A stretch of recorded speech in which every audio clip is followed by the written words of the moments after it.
Welcome back to the Deen Show. Special guest, Shaykh Mustafa. Assalamu alaikum. Peace be with you. How are you? Wa rahmatullah. I'm excellent. How are you? Now, you are good, alhamdulillah. You weren't always in a position where you're at. You're actually educating people, teaching people the purpose of life, inviting people to have a relationship with the one who created creation. But you were actually fighting against it as an atheist. But you were Muslim first. So you were a Muslim, Yes. carrying Bukhari, the books of Bukhari on your back. Yes. And then you took a philosophy class. Destroyed And my the faith. story takes off from Yep. there. Let's go back it up now. Let's talk from the beginning a little bit. Give us some highlights, how it all started. Yes. I mean, I grew up in a Muslim family, you can say, not very practicing, a little bit more cultural than Muslim. We kind of went for, Friday prayers. Sometimes we fasted in Ramadan, but that's pretty much it. So didn't really have that many Islamic teachings. Went to Sunday school, didn't pay attention, didn't really understand what was going on there. No one was really interested in that. So I kind of grew up that way. Islam was just something like as part of a culture. We didn't understand what was going on. And then in my junior year of high school, we took a trip to Mecca. And we went for the Umrah, the minor pilgrimage. And that was just seeing a different world for me. That just changed things completely. So there, I go into a bookstore and I'm seeing the Kaaba, I'm seeing Mecca, the people there, hearing the adhan, the call to prayer on a regular basis. A lot of emotions there. A lot of emotions there. It's like just a different society. Never seen anything like this in my life, And I've traveled a lot. Yeah. And walk into a bookstore and they got actually I see Islamic books for the first time in my life. I see translations of hadith, the statements of the Prophet, peace be upon him. I see translations of the Quran. And I was like, you know what, I can investigate this. I can, learn more about this. So I buy a translation of the Quran. I buy a Sahih al-Bukhari, a collection of sayings of the Prophet, peace be upon him, 9 volumes. Carry it back with me on the airplane. I said, I'm going to try to learn about this religion of mine. I'm going to find out if it's the truth or not. So I come back, I start reading, and I start, appreciating Islam. I said, I'm going to find this out, find out on my own. What is Islam? What is this thing that I was raised on supposedly? What is this all supposed to mean? And I started becoming more interested. And I said, this seems like it's the truth. I started comparing what I know about Hinduism. I said, I can't worship a statue, something like that. I started thinking about Christianity. I can't believe that, like a man is going to be God. Judaism, I don't have the right blood in me, So these things don't work for me. I say Islam is the thing that kind of makes sense, If we're going to believe in God, that's like the religion which I can consider.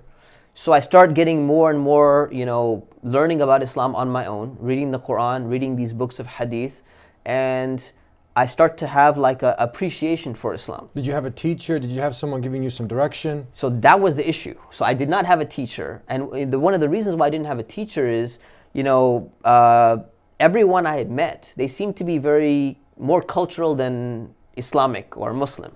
So I don't know who to go to for knowledge. I go to the mosque, I hear the sermon, it seems like very emotional, person has a very thick accent, I'm really not interested in this. I'm going to figure this all out all on my own. No direction. No direction. I'm going to read the text, whatever I think the text means, doesn't matter what they're saying in the book, that's the way I'm going to take it. How about from family? How much direction did you get from Papa and Mama? See, the thing is, they may say a few things here and there, but it's all mixed with Islam and culture mixed. A lot of culture. A lot of culture. And I'm not into culture. Because for me, it's like, if I don't understand why this is happening, I don't want to follow something blindly. How was your basic understanding of, let's say, the pure monotheism Islam, the Tawheed, the fundamental belief system? How was that? I probably understood that there's one God. That was pretty clear. But anything beyond that... God's attributes and... even the idea of, belief in angels and things which are unseen. So the fundamental, the core was not there? Not really there. Okay. Not really there. So I'm reading these books and I'm getting interested.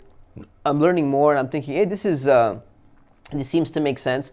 I start questioning a lot of things. So I said, let me start praying. Because I know we should pray. But it doesn't make sense to pray in Arabic because I don't even know what I'm saying, And even if I read what I'm saying, the translation, I tried doing Arabic and then translating in English. I'm like, this is distracting me. Let me just start praying in English. So I just started praying in English. Seems like it's not a bad idea. It seems like a good idea. Okay, according to your logic. Yeah, at least for me, maybe it was a little bit arrogant at the time, but at least I understand what I'm saying. And all the people around me, maybe my parents, my friends, family, they're saying all these formulas, but they don't even know what they're saying, right? Many of them don't even bother to read the translation. So I feel like, hey, at least I'm connecting with God on a deeper level because I know what I'm saying. So I'm doing this, I'm praying in English. I'm kind of praying while I'm driving. If I'm getting late somewhere, hey, it's better than, God should accept from me. At least I'm doing better than what I was doing before. So I'm kind of, feeling good about this, kind of having some, positive, healthy pride in Islam. Start discussing, debating with my friends. Come on, you guys got to believe in God. Look at the Quran. This is a miracle. Start getting very, very happy about, being a Muslim. And that's when, I started, almost got to a point where I saw some things within hadith that I was reading, and I said, you know what? Some of these hadiths seem just very strange. They don't seem to make sense to me. They don't seem to be as like rational as I was seeing in the Quran. So I got to a point where I came across a website called like the Submitters or something like that. They basically said we don't need to accept these hadith. Hadith has all this weird stuff going on. Just remove this hadith. Just go with the Quran only. So I basically got into that movement or that group intellectually online. And I just said, let's just focus on the Quran. Some hadith are nice, but some are weird. So I don't understand them really. I'm just going to stick to the Quran. What happened was I go to college, get accepted to UC Irvine, decide to take a class on philosophy. Walk into that class on philosophy, and the professor starts talking about, how people believe in so many strange things today. You guys grew up believing in the tooth fairy. You grew up believing in Santa Claus. Your parents had tricked you about these things. And I'm like, yeah, that's true, man. My parents, I remember the tooth fairy. I was, tricked into believing in the Santa Claus for a while, Halloween, all that stuff. And then he said, how many of you still believe in that? And everyone's like, come on, we don't believe in that. And then he threw the bomb, and he goes, how many of you still believe in God? And that's where I was just like, do I raise my hand? Do I not raise my hand? So is anybody raising their hand at this moment? Nobody raises their hand except one guy who is the weird Christian missionary guy who like everyone hated. He's just like, he seems like mentally deficient or something like that. So something's wrong with this guy.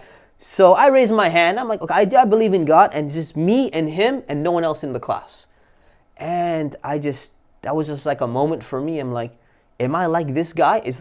Am I the only one? Like, what's the pressure's on now? Really, the pressure's on. You're sweating? Really, I'm thinking, what have I been raised on? I thought that everyone believes in God, and I grew up believing like this, and that just questioned my faith, and it just changed my entire perception, and everything just went downhill from there. I became super skeptical, and I got to a point from agnosticism, not knowing if there's God, to basically sliding down into atheism and saying, you know what? God doesn't exist. All this religion is man-made. It's all, it's all just hodgepodge. It's something of the past. We need to get away from it. We got a Muslim who left Islam, and this is a very sad situation. I'm sure many have been affected by this. You actually went through it. The story doesn't stop there. We got more. When we come back, don't go anywhere. Islam says love all mankind. That's why we're sharing this message, because we want the best for you and we want the best for all mankind. Subscribe right now and enjoy all of the content that we're going to be putting out for you. Thank you. Peace be with you. Assalamu alaikum. Back here on the Deen Show, Muslim leaves Islam. I don't see your heads off yet.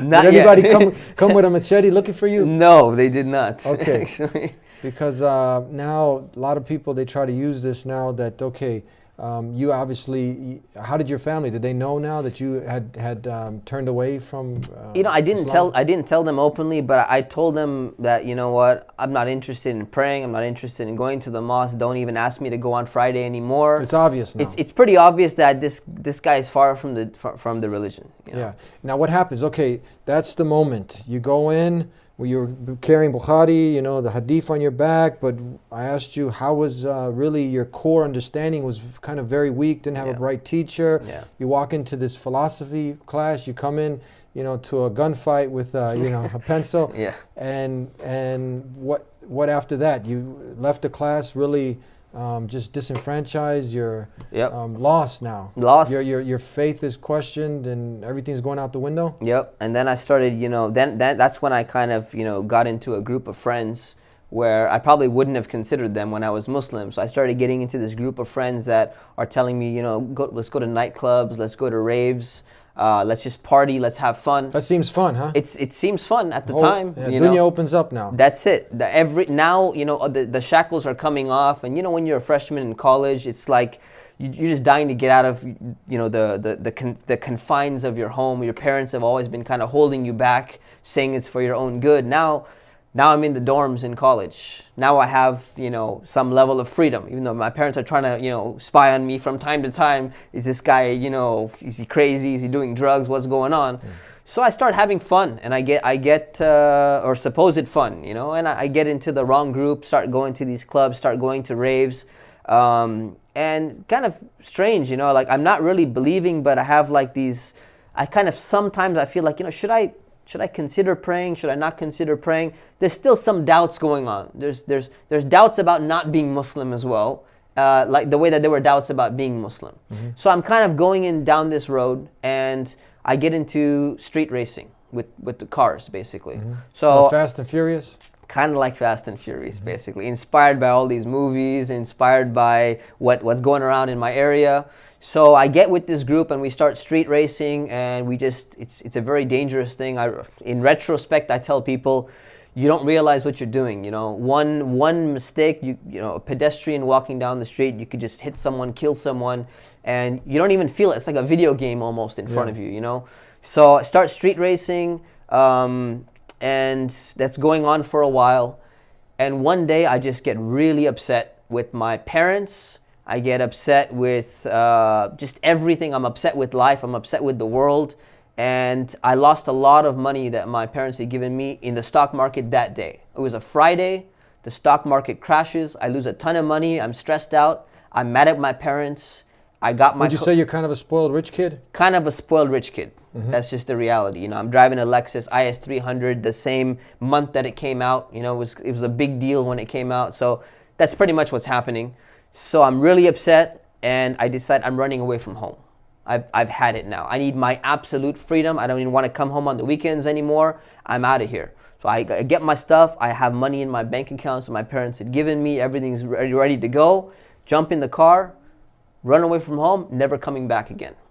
On my way, I'm driving from Orange County down to San Diego. It's kind of a windy road. All of a sudden, Nissan 300ZX pulls up, twin turbo, tries to race me. And I'm in a bad mood. I'm really upset, listening to rock music, just, you know, fueling more anger.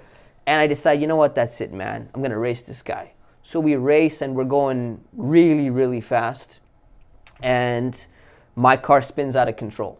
Literally does a U-turn on the freeway at a very, very fast speed. We'll just leave it at that. Mm-hmm. And 4-car accident, 5-car accident, something like that. I don't get injured. The car is totaled. I walk out perfectly fine. People start telling me that, you know what, God saved you for a reason. I'm like, yeah, God, whatever, you know. So I started thinking about it in the back of my mind. And then when the police came to me and said, you know what, you're going to jail. That's when I started just freaking out. All my pleasures are going to be gone. All my enjoyment, all my fun, it's all going to be done. What do I do? So I start thinking, you know what? Maybe it's time to make some change in my life. Maybe I need to take life a little bit more seriously.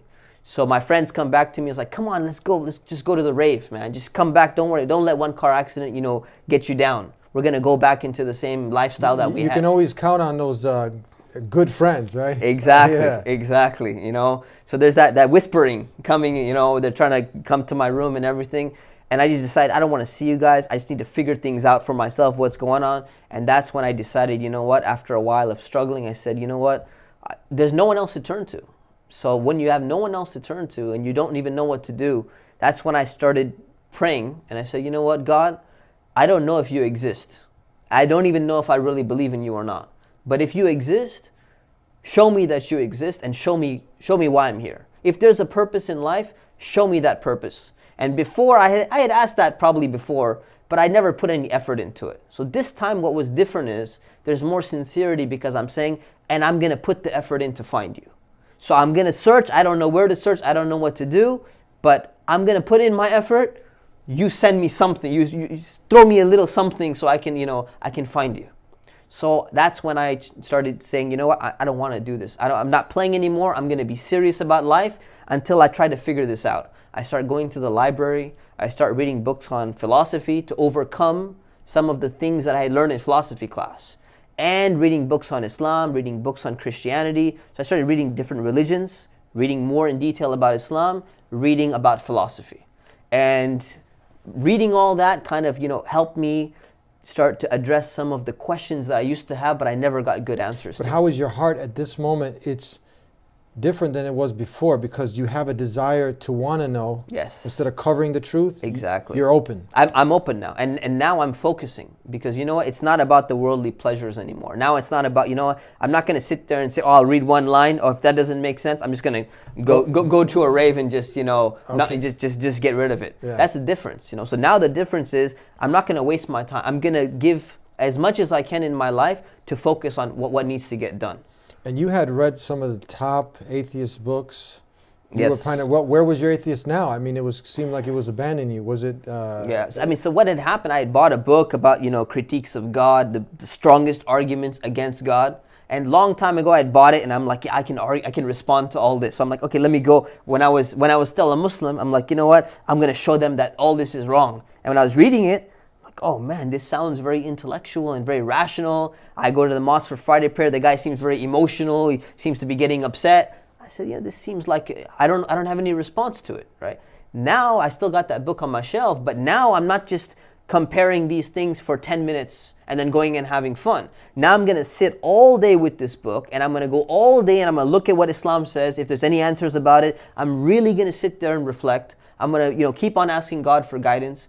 And that makes a world of difference. When you put some real effort into it and you have real sincerity and desire to actually invest time and effort into it, that's, I think, what really, really, helped me. And that's how God helped me.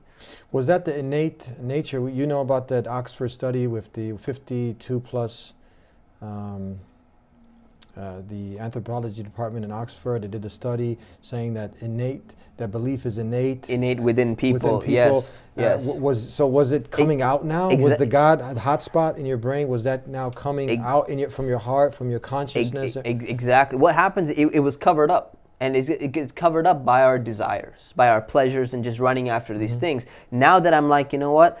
This is not my number one priority in life. I'm not going to run after just going eating in fancy restaurants and just going to go do and have fun and all that. Now some of these layers start coming off and say, I'm willing to be open now. Now I'm really going to go and analyze, and that natural disposition starts coming back. This is really, really interesting. They've actually done documentaries of Muslims, supposed Muslims who leaving Islam, and they're kind of in the same struggles. So I'm sure those who are sincere, they also can truly benefit because you were there, and now the story's not over. We got more to share here on the Deen Show. Don't go anywhere. Islam says love all mankind. That's why we're sharing this message, because we want the best for you and we want the best for all mankind. Subscribe right now and enjoy all of the content that we're going to be putting out for you. Thank you. Peace be with you. Assalamu alaikum. Back here on the Deen Show with Mustafa, Shaykh Mustafa. Now, do we see this happening more and more, that because you're born in a family, you don't have that proper direction, good examples from, let's say, from your family teaching you properly, and you don't have that guidance from a young age, and now you end up kind of drifting off, the whole world opens up, you can start going to the raves, to the nightclubs, culture, a lot of culture, strange things associated with Islam that have nothing to do with Islam, and now you have people leaving, right? It's very common.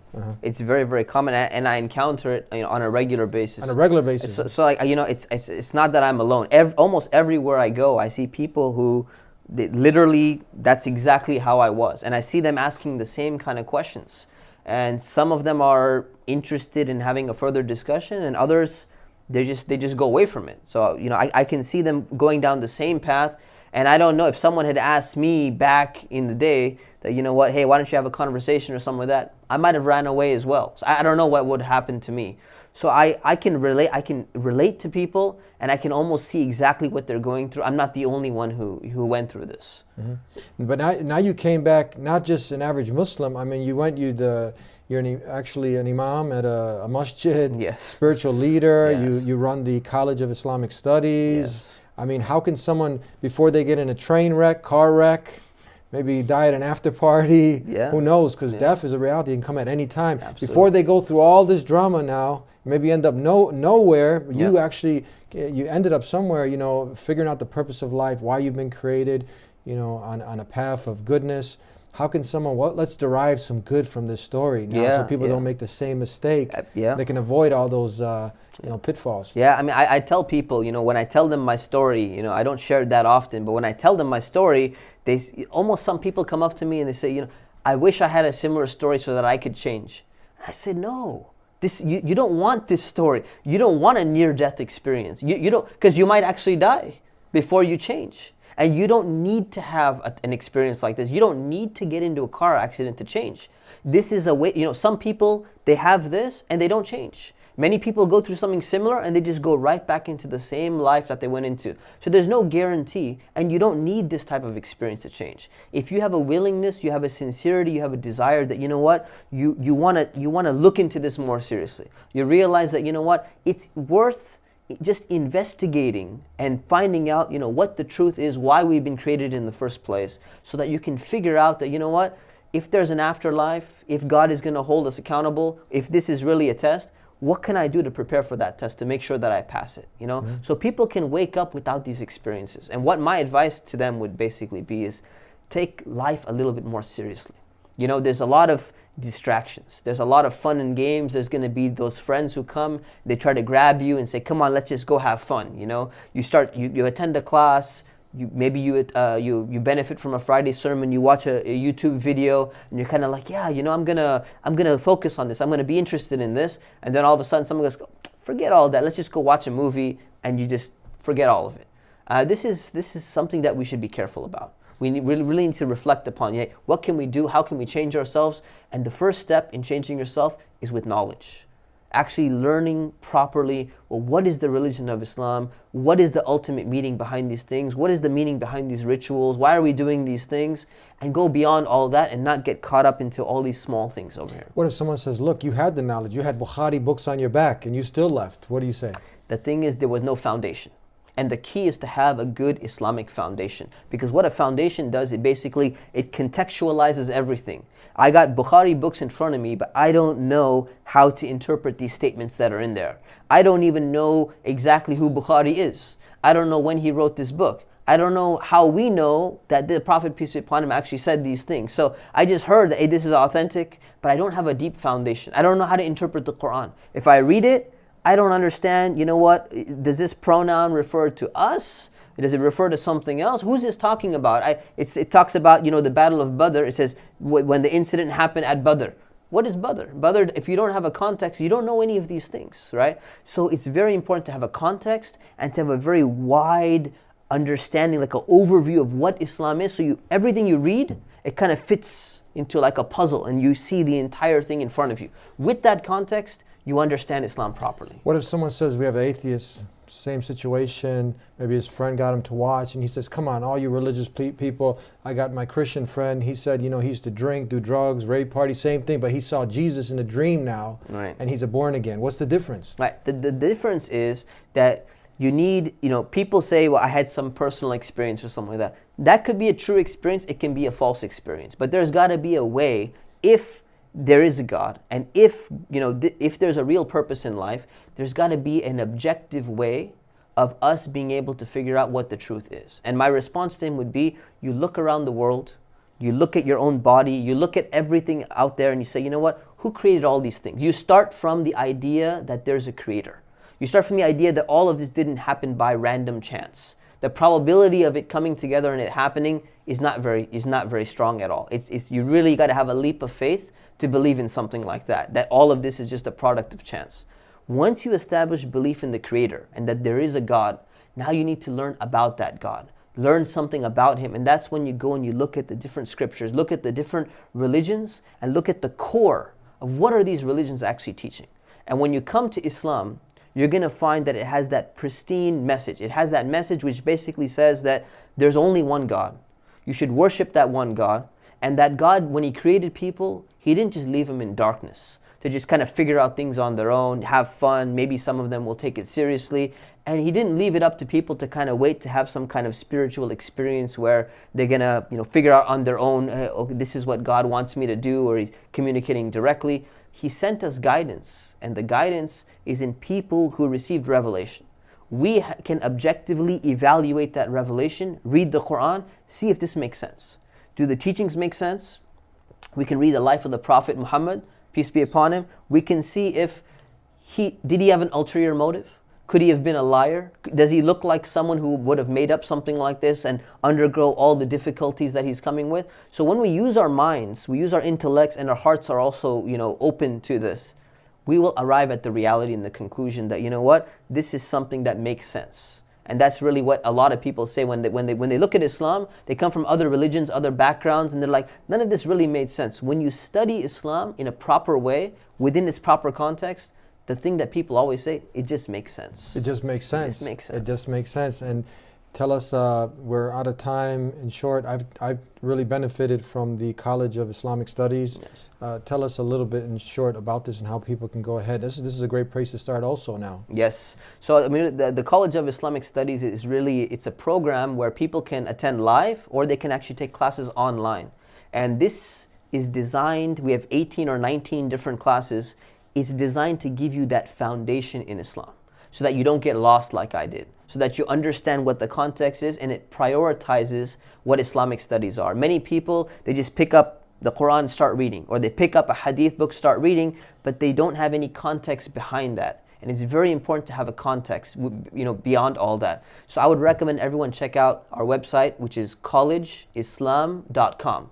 You can enroll in classes, you can enroll online, anywhere you are, any place around the world. We have students in different countries around the world. I recommend that people at least try a class, and I guarantee you that you're going to benefit, and you're going to see Islam in a different light. Beautiful. Thank you so much. Thank you very much. Assalamu alaikum. Jazakallah khair. Wa alaikum assalam. Peace be with you. Peace be with you as well. Islam says love all mankind. That's why we're sharing this message, because we want the best for you and we want the best for all mankind. We'll see you next time, God willing, on the Deen Show. Continue to tune in. Peace be unto you. Please subscribe to The Deen Show. Follow us on our official Facebook and Twitter pages in the links below. Please also help support The Deen Show by making a donation in the link below.